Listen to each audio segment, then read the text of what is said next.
À votre avis, quelle est la consommation pour 100 km d'une Mercedes diesel de 2,7 litres? 10, 8 ou 6 litres? Allons vérifier. Il faut dire que la voiture n'est pas neuve et elle a passé plus de 132 000 km. La définition de la consommation de carburant est une procédure difficile. Heureusement, Mercedes a un ordinateur de bord assez puissant, ce qui nous aidera dans notre test. Eh bien, allons-y. Selon les tests classiques, la consommation est mesurée à plusieurs vitesses standardisées. On utilisera pour nos tests celle de 90 km/h. Faisons rouler le véhicule. On fixe le régulateur de vitesse à 90 km/h.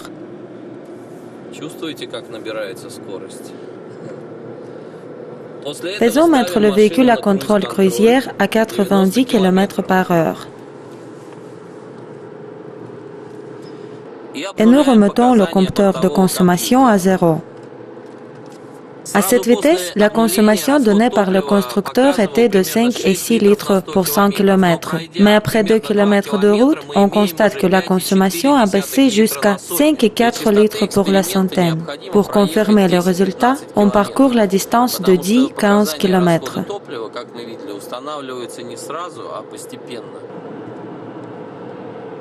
Nous avons passé les 7 km.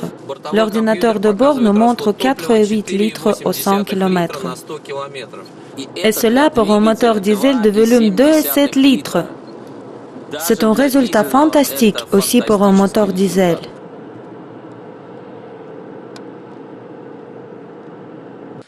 Je rappelle que le constructeur donne les données de consommation pour un même moteur, 9, 5 et 6 litres au 100 km avec transmission automatique.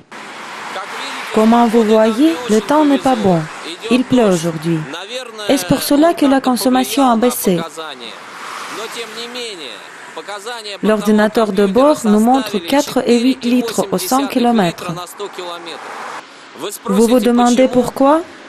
Le secret est très simple. Il y a 3000 km, nous avons ajouté 150 grammes de remétallisants en ressources dans le moteur de cette automobile. L'invention à base de quoi on crée ce produit fait partie des 100 meilleures inventions de la Russie. Ce sont les recherches du laboratoire VMP Auto qui nous aideront à expliquer ces résultats impressionnants. En 2007, la société a fini de travailler sur la création de banques d'essai de moteurs très sensibles. Le banc d'essai des moteurs thermiques comprend le mécanisme de la charge des appareils de mesure très sensibles de puissance et de compression. Les palpeurs sensibles de température, de puissance, de pression permettent de voir tout ce qui se passe à l'intérieur du moteur, même des changements minimes. Les données arrivent directement à l'ordinateur. Elles, comme les fils de nerfs, entravent le moteur. Rappelons-nous les principes de fonctionnement de moteurs thermiques. Le mélange du carburant et de l'air entre sous pression dans les cylindres où ils s'enflamment. Au moment de la combustion, l'énergie thermique dégagée se transforme en énergie mécanique du mouvement du piston grâce à l'exposition du mélange des gaz. De plus, il y a une perte de puissance. On croyait qu'on arrive à faire une économie de carburant grâce à l'application de lubrifiants en diminuant la friction et en baissant la viscosité de l'huile. Cependant, la grande partie de l'efficacité du moteur dépend non pas des pertes de friction, mais de sa conception et du type de carburant.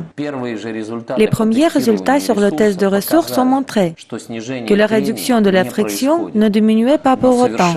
Mais ce qui a surpris les scientifiques, c'est une découverte de l'accroissement du rendement de l'énergie thermique en énergie mécanique.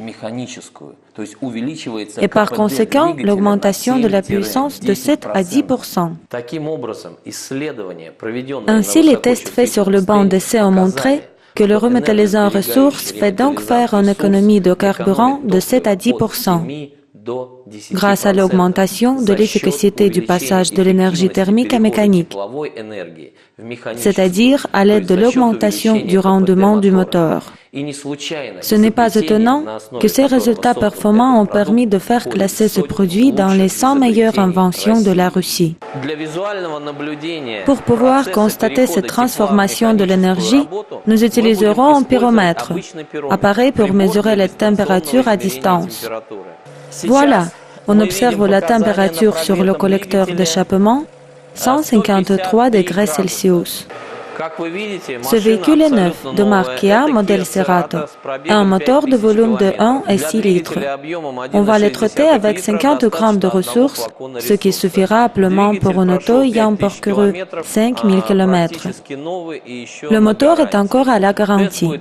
Le test sera fait par un spécialiste du laboratoire, Kirill Volokhov.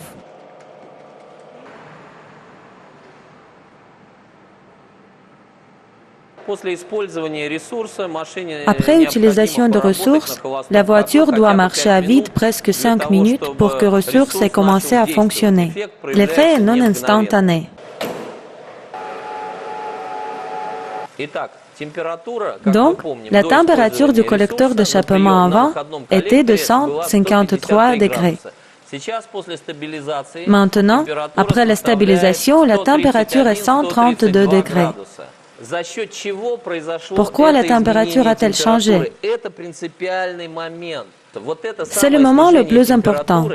Cette réduction de température signifie que la grande partie de l'énergie thermique est utilisée pour le travail mécanique. Ainsi, le rendement du moteur a augmenté. Et nous observons visuellement cet effet. Et grâce à cela, il y a une réduction de la consommation de carburant. Après l'utilisation de ressources, la température du collecteur d'échappement baisse en général de 5 à 20 degrés. Comme montrent les essais, ressources économisent le carburant de 8 à 10% grâce à l'augmentation du rendement du moteur.